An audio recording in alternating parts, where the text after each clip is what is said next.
I had just turned pro and I was thinking, I want to play on a Ryder Cup team. I looked at the crowd, listened to them cheering, I tried to make birdies and win.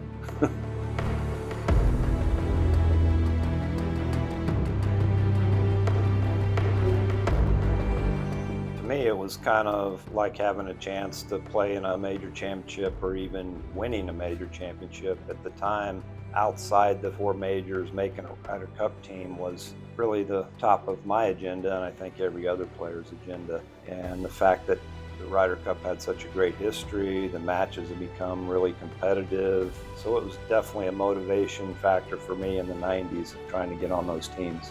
I had just turned pro and I was thinking, I want to play on a Ryder Cup team. And I got on the tour in 90-91. At that time, you had to be a member of the PGA of America for 2 or 3 years before you accumulated Ryder Cup points. Played well in 91, 92, and if I could have counted my points for 93, I think I might have made the 93 team on points.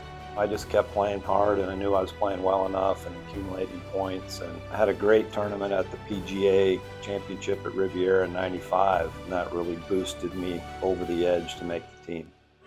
Oh, that's entertainment right there, Jeff Maggert.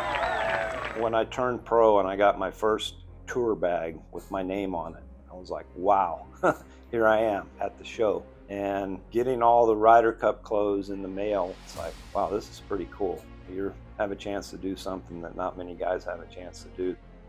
Lanny was the captain, and my first match, my partner was Lauren Roberts, and just getting on that first tee, you can try to prepare and listen to the other guys and listen to Lanny telling you what it's going to be like, and just getting there on the first tee and experiencing the nerves and the crowd yelling and screaming. Being a rookie, they say, look, you can prepare for it and think about it all you want. It's just going to be a unique experience. And the advice that I got was just embrace it, have fun with it. But certainly stepping on that tee at the Ryder Cup the first time was a little different. And I took their advice. I looked at the crowd, listened to them cheering. Well, this is going to be a lot of fun today, and try to get in that mindset of enjoying the moment, not worrying about success or failure. Just enjoy it and play golf the way I knew how to play.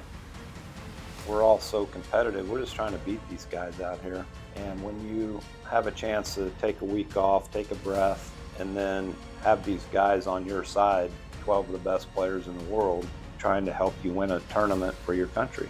It's a cool feeling, very amazing. This to win the match. There it is. The United States is up on the board.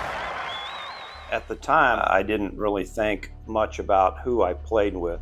Looking back, I think maybe Ben put me and Hal together just because we have a similar personality on the golf course. We don't talk much. We think about what's going to happen next, thinking about what we're doing. Even in those matches, me and Hal didn't speak a lot. I knew what he wanted to do. He knew what I wanted to do. So there was really no reason to over-talk it. And sometimes I see in some of the matches, the partners get together and they're talking about everything, and I'm watching, I'm like, man, just separate, play your game, hit your shot. And I think you can overanalyze a lot of things. And me and Hal, we just played our game. He's a tough competitor. He wanted to win and I wanted to win. So it was just a good combination. I'm gonna leave y'all on one thought and I'm gonna leave. I'm a big believer in fate.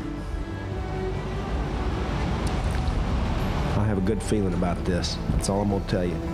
But I think that just summarizes what every golfer feels when they play. If they're 8 down with 8 to play, their mentality is always, I got this. I'm gonna figure out a way to get it done. You just never, ever have a mentality that you're out of it. And I think that's what Ben was saying. It doesn't matter. We got guys that can win this. And so he wasn't looking in the past. He was just stating the fact that every golfer believes that they're going to win. It's not crazy. It's a lot of points, but there's 12 matches. And you got 12 points to be won. Your team can get on a hot streak and win 8, 9, 10 matches sometimes. It's just one of those days, and maybe the guys just played a little bit looser, thinking, I'm just going to go out here and play golf, have fun today, not worry about the score, play my game. And then the matches just started racking up, the wins and wins and wins, and all of a sudden, wow, this thing's going to get really close at the end. And then, of course, Justin made the bomb on 17.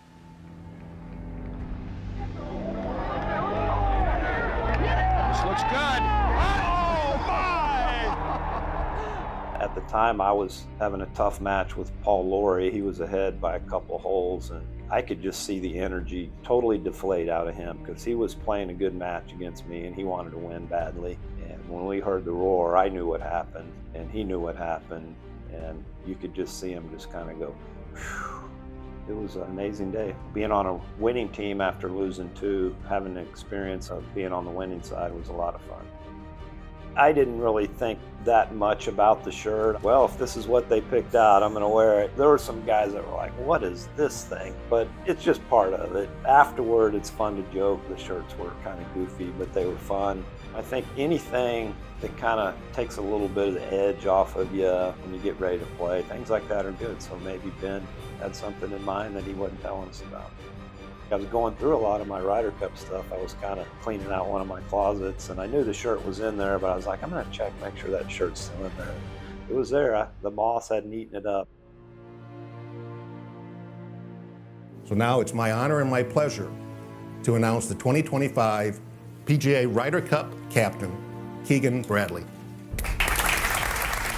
Every captain has a personality, and their golf personality flows over into their captainship. And I played for Lanny and Tom Kite and Ben, and they all have different personalities. I would say Keegan's a little bit more intense, more like a Lanny Watkins. And Lanny Watkins is one of the toughest competitors that I've ever been around, no matter what. And that guy wanted to win that Ryder Cup more than any tournament he'd ever probably played in. I think Keegan's going to be a great captain. I think he was a great choice. He's fiery, he's competitive. He's going to make sure everyone on that team is fired up and ready to play well. They're tied. They're not. Scheffler nails one at 15. And he and DeChambeau are 1 up. The team now is a lot of young guys. They have a little bit more camaraderie. Teams I played on was a mix of young guys and old veterans. This team that we've had, just a lot of young guys. I think that bodes well for our team. And they always say, well, when you look at it on paper, the Americans are going to kill these guys. I mean, look at the guys that we have. But every year, that's not the case. But that's golf. You got to play your game the best you can and not worry about what people are talking about. Don't worry about the other team. You don't really worry about the guy that you're playing. Try to make birdies and eagles and hopefully come out on top. Enjoy the moment. That's why you play golf, to have fun and win.